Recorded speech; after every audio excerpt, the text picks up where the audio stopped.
Alright, bitches, I'm about to absolutely kill and mangle the next absolute fucking person who does not give a fuck about my issues but wants me to care a fuck about theirs. I'm tired of it. I'm tired. Because you know what? These bitches need to stop. It's like, oh no, I'm fat. Like, people will come to me and they'll be like, I hate myself. I feel like I'm still the same version of myself when I'm fucking 16. I feel fat and unlovable. And it's like, oh, they'll be like, oh, look, my baby daddy is such a piece of shit. He's off. He discovered he's a homosexual and he moved to New York and he's trying to cheat and he's doing it's like, shut the fuck.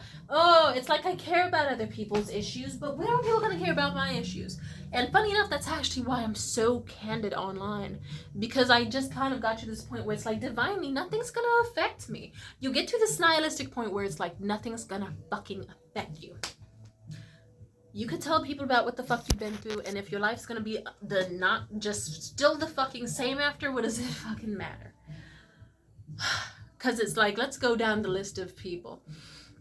I've been talking to this one guy, he's pretty cool, but I swear to God, he will tell me everything about, like, his trauma, his bullshit, what happened with his shitty father, what happened with his stupid ass, stupid fucking ugly mother, and he'll talk about his body issues, and his life, and his fuck buddies, and his desire to be loved. But then what about my desire to be loved? These people want to fucking take and. I'm tired of it. Sometimes I'll tolerate it because it'll be like, you know what, I'm bored, it's a Sunday night. If a nigga wants to talk to me about the girl that cheated on him that he's still in love with and keeps going back to, if it means I can be entertained, then fuck it, let me be entertained. But it's getting to the point where I'm about to start fucking vomiting. Sometimes I get so angry and it's like, what do I do with this anger? I had to physically leave because I was like, I'm about to have a blackout and start attacking this dude.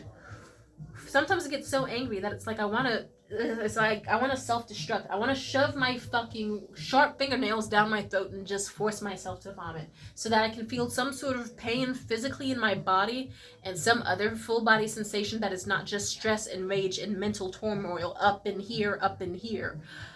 Oh, it pisses me off. Because it's like these people are so fucking selfish and they don't hear themselves. I know I've probably had those moments. Everyone has those moments. We're only human, but fuck. It's like, you want to talk to me for 2 fucking hours straight, and I'm supposed to have the perfect reaction of wholesomeness and non-judgment.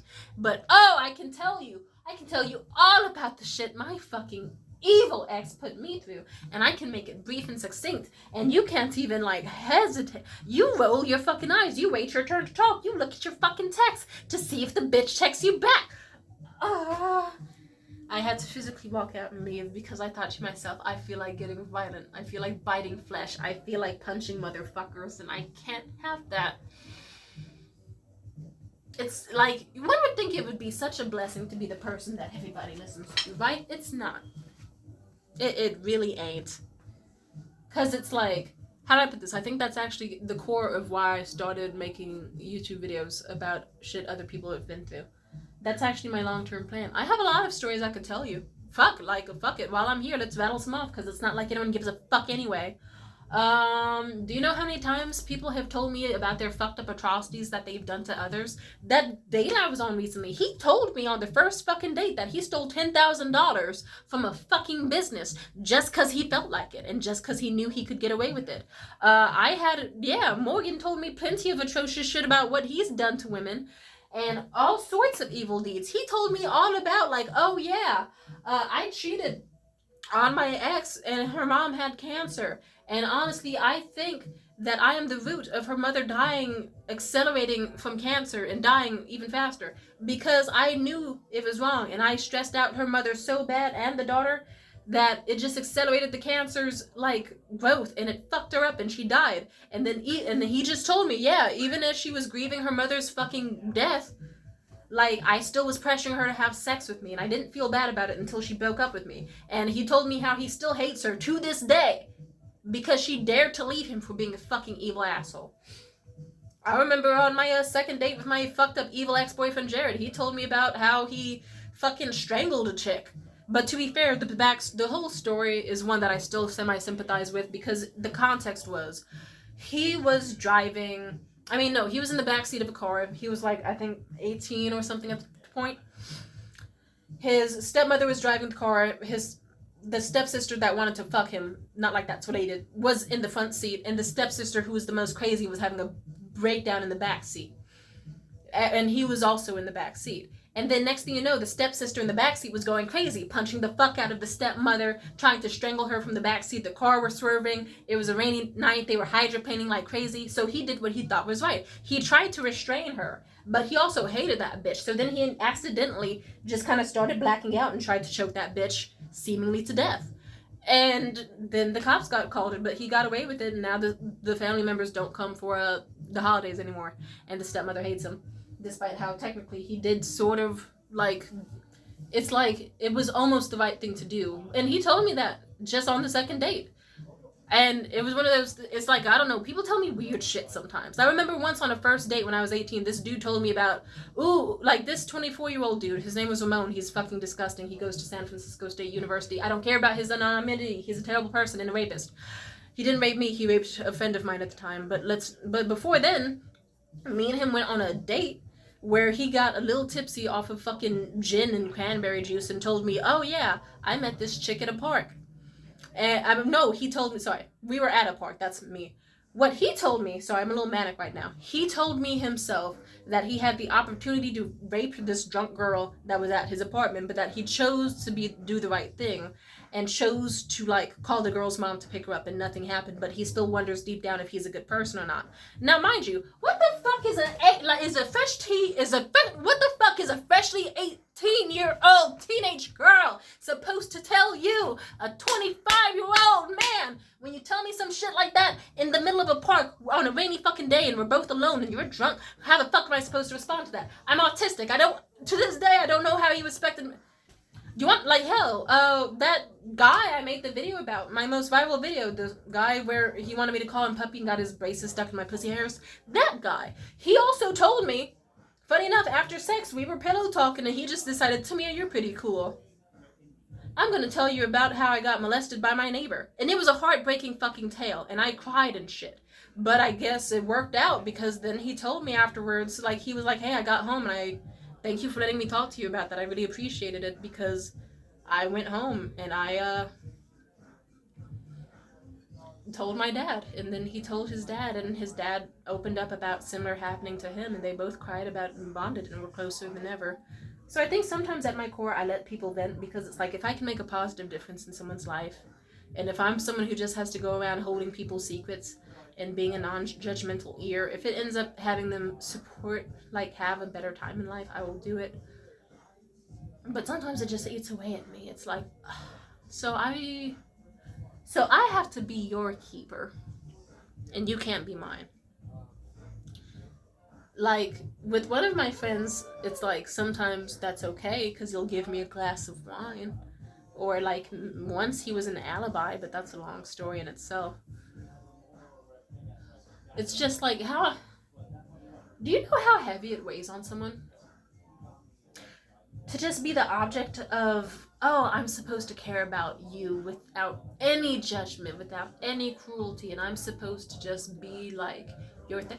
My buddy called me out tonight. He just was like, hey, Tammy, are you busy? I was like, no, not really. Why? He said, can I talk to you real quick? And I thought he was mad at me for something, so I came out with my fuck. I just came out quick as fuck. But this nigga could have just told me I needed to vent, but he didn't. And I don't know. It's just like, I kind of thought to myself, okay, here I am about to walk outside to some dude who is just like, I thought it was going to be something more than it was, but it's like, oh no, you're just here to complain about the same bitch that you keep going back to, that you've said you would stop seeing for ages now, and you keep going back to, and then lo and behold, she's still fucking other people when it's like, that's been a thing for months. You knew she'd be fucking other people. And then, but I couldn't tell him the fucked up shit that happened that finally had me and my ex finally fucking separate. I had a whiskey and Red Bull tonight, so I apologize if I seem a little odd. I'm a little tipsy, and I'm pissed off, and I'm angry, because it's like, people like to be like, no, to me, I don't only hit you up when I'm sad. But it's like, no, your actions are aligning with it. You don't have to lie. Just say you do. Just admit it. These people can't fucking admit it to themselves. I'm willing to admit to myself that sometimes I allow them to. Because if I can feel useful or important or needed, it's not fucking worth it. Because in fact, I was actually kind of pissed when I got outside and talked to him and realized, like, oh, never mind, I'm just gonna be stuck out here as this dude just yammers on. Again, aren't I? I thought it was gonna be something important or something. It was semi-important because he was crying and you could tell it was emotionally weighing on him, like all the shit going on with him and stuff. But it's just like, I thought to myself, here's a guy where I have shown a million signs of mental instability that's been increasing rapidly. And I can maybe name 2 times that he's actually, like, given a fuck to help me out. Other times he would flat out ignore me or find a way to make the conversation around him. Oh, God. If it makes you feel... I got drunk and pissed off, and I could tell I was on the verge of a blackout or some sort of manic episode. And I was pissed because it's like I was at home. I was just looking at the shit that I wanted on Amazon. I was feeling lovely and optimistic today. And I was just gonna, like, right as I got home, and it was like, I'm gonna sit at my laptop and make a cool Amazon order and do this and do that. Make a little Amazon wish list in case people wanted to be nice and show me that they care about me on my birthday, so that then it's like I can at least have certain things so that my life's not a fucking mess, because it feels like no one cares about me, but I want to at least give people chances and room to show they care.